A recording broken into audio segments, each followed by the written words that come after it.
ঠিক আছে ম্যাডাম, ঠিক তো আছে। আজকে জুমার নামাজ পর খাওয়া দাওয়া করে, তো গতকালকে রাত্রে আমরা খবর পাইছিলাম যে গয়নাকান্দি মাঠে মহিলা লীগের খেলা আছে।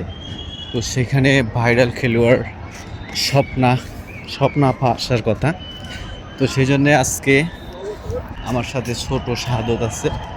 তো মাঠে কোথাও জায়গা নাই, রাস্তার থেকে মাঝ রাস্তায় গাড়িতে নামছি, তারপরে হাইটা হাইটা মাঠের উদ্দেশ্যে রওনা দিচ্ছি আর কি।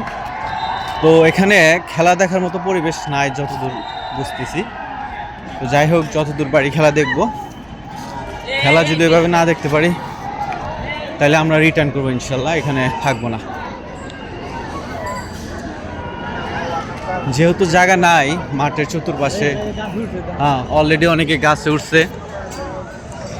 এখানে ফুচকার দোকান, চটপটির দোকান, সেই সাথে আপনাদের যদি দেখাই যে পরিবেশটা কেমন, খেলা দেখার জন্য একটা প্লেসও ফাঁকা নাই। তো এখানে ভাইরাল খেলোয়াড় স্বপ্ন আপা চলে আসছে, তো সেই জন্যে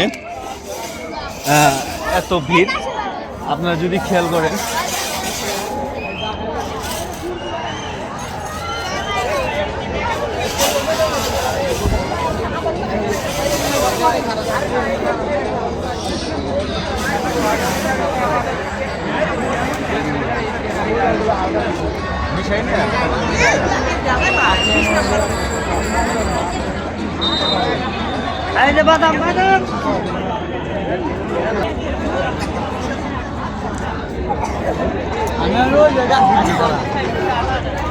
তো আমাদের ছোট শাহাদত গাছে ওঠার জন্য জায়গা খুঁজতেছে, কেননা সে খেলা দেখবেই।